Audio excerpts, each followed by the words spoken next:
어려움을 이겨나가야 할 것입니다. 여러분, 참 인생의 고비고비들이 다 계시더라고요. 인생 90평생 살아오셨으니 고비가 얼마나 많았겠어요. 참 이야기 들어보면 가슴 아픈 일들이 많으시더라고요. 진짜 젊은 나이에 생떼 같은 아드님들 그냥 먼저 천국 보낸 분들도 계시고요. 하여간 사연이 많아요. 사연이. 예, 인생의 마디 고비가 다 여러 번 있었더라고요. 근데 그 고비 마디를 인생의 매듭을 잘 짚고 마디 이렇게 인생을 지나오셨더라고요. 그래서 오늘도 우리가 이 지금 어려운 때를 지나고 있는데, 교회적으로나 개인적으로나 오늘 이 경제적으로나 세계적으로 볼 때 이 어려운 때를 지나고 있는데, 이 어려운 때 우리가 예수님이 주시는 믿음을 가지고 이 어려움을 잘 매듭 짚고 뚫고 나가면 한 마디가 되어서 우리의 인생이 한 차원 더 올라가게 될 줄로 믿습니다. 그래서 이 고비와 이 인생의 마디를 잘 우리의 믿음으로 이겨 나가셔야 된다는 것입니다. 그럴 때에 우리 인생 전체가 어떠한 순간에도 흔들리지 않는 그런 힘 있는, 지탱할 수 있는 힘이 거기서 생기는 것입니다. 여러분, 대나무 아시죠? 대나무는 굵지도 않고 키가 퍽 크는데, 대나무가 아무리 강한 비바람이 몰아쳐도 이 대나무는요 부러지거나 쓰러지는 적이 없습니다. 왜 그렇습니까? 이 대나무가 부러지지 않는 이유는요, 마디가 있기 때문이라는 것입니다. 대나무는 자라면서 적당하게 자라면 마디가 하나 또 생기고, 적당하게 자라면 마디가 하는 게 생기고, 그 마디가 있어서 대나무가 사실 별로 쓸모가 없는 그런 때도 종종 있습니다만은, 그 마디가 있기 때문에 대나무는 어떤 강풍에도 절대로 부러지지 않도록 지탱할 수가 있다는 거예요. 그러니까 오늘 여러분, 저와 여러분의 삶 속에 인생의 어려운 시련과 위기와 위험의 순간들이 있을 때에 이걸 믿음으로 잘 이겨서 우리의 인생의 한 고비가 되고 마디가 되면, 매듭을 잘 지으면 마디가 되어서 여러분 우리 인생을 지탱해 주는 힘이 될 줄로 믿습니다.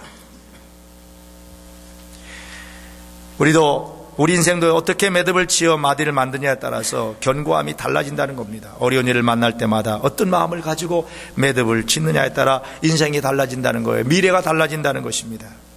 지금 세계적인 경기 불황으로 또는 그 외에 이런저런 모양의 어려운 문제들로 우리가 살고 있는 미국과 또 우리 공동체와 여러분 개인의 삶에 여러 가지 어려움이 많으리라고 생각합니다.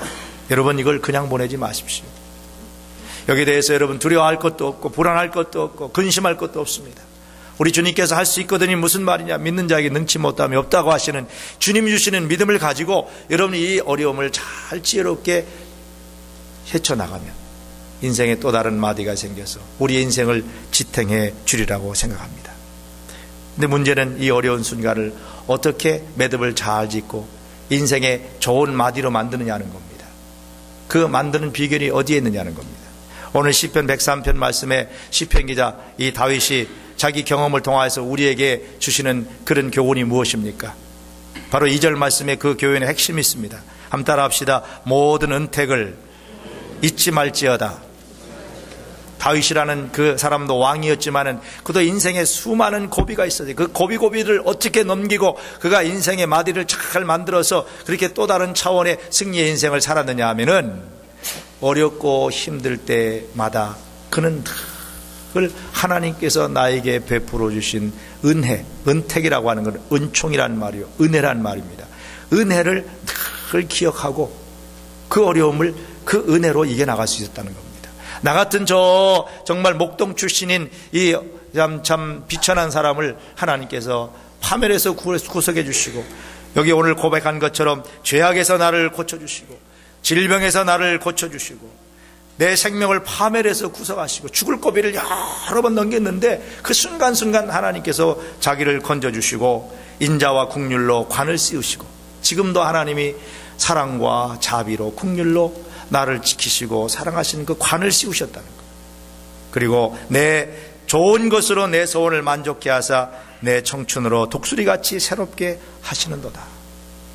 이 돌아보면서 이런 은택들을, 모든 은택들을 마음에 다시 새기고 그 은혜들을 감사하면서 그 은혜들을 기억할 때, 잊지 않을 때에 그는 어떤 어려움도 이길 수 있었어요.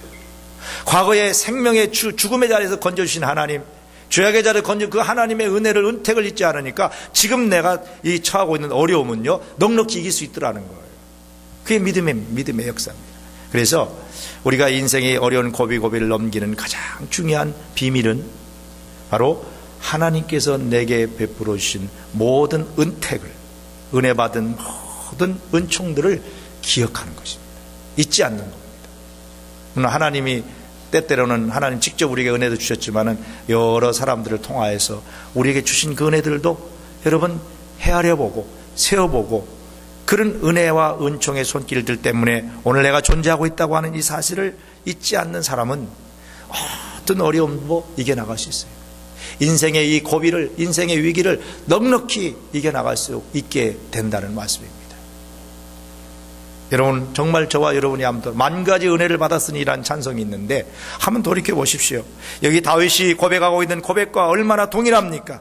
모든 죄악을 사해 주셨고, 때때로 우리가 질병 가운데 있을 때 우리를 질병을 고쳐주셨고, 생명의 파멸 속에서 고통하고 신음할 때 우리를 건져주셨고, 지금도 인자와 국률로 관을 씌우셔서 하나님의 보호하심과 인도하심 가운데 우리 인생을 인도하시고, 항상 우리에게 좋은 것으로 만족해 하셔서 감사하게 하시고, 우리의 영혼이 정말 청춘과 같이 새로운 마음으로 살아갈 수 있는 이런 은혜의 자리에 우리를 두신 것은 정말 놀라운 하나님의 축복인 줄로 믿습니다. 이 은혜를 잊지 않는 사람은요, 절대로 어떤 어려움이 있어도 두려워하거나 또 낭망하지 않습니다. 이겨나갈 수 있어요. 두 친구가 사막을 걷고 있었습니다. 한참을 걸은 후에 그들은 어느 지점에 이르러서 서로 말다툼을 하게 되었습니다. 한참 말다툼하다가 한 친구가 그냥 상대방 친구의 뺨을 그냥 때려버렸어요. 그러니까 굉장히 아팠겠죠. 뺨 맞는 것이 굉장히 이 자존심 상하는 일이잖아요. 뺨을 탁 때리니까 이 뺨 맞은 친구가요, 가만히 있다 기분 나빴겠지만은 또 아팠겠지만은 그 친구를 바라보고 있다가 사막이니까 자기 발밑에 모래가 있는데 모래 위에다가 이렇게 썼다고 합니다. 내 사랑하는 가장 친한 친구가 내 뺨을 때렸다. 이 모래에다가 써놨어요. 그리고 이제 뭐 화해를 했는지 안 했는지 해간 두 사람이 또 해간 길을 걸어가다가 오아시스를 만났어요. 이 오아시스에 가면은 물이 있잖아요. 그래서 사막을 걷다가 이 몸이 더러워졌으니까 이 뺨 맞은 친구가 먼저 물에 풍덩 뛰어 들어가 가지고 몸을 씻는데 그만 수영을 못하니까 허우적대는 거예요. 빠져 죽을 것 같아요. 그러니까 뺨 때린 친구가 또 건져줬어요. 그랬더니 이 건짐받은 친구가 이번에는 돌에다가 이렇게 새겼습니다. 나의 가장 친한 친구가 나의 생명을 건져주었다. 돌에다가 그렇게 새겼어요. 그러니까 이 뺨 때린 친구, 건져준 이 친구가 물어봤어요. 아니, 아까는 내가 너의 뺨을 때렸을 때는 모래 위에다가 내 가장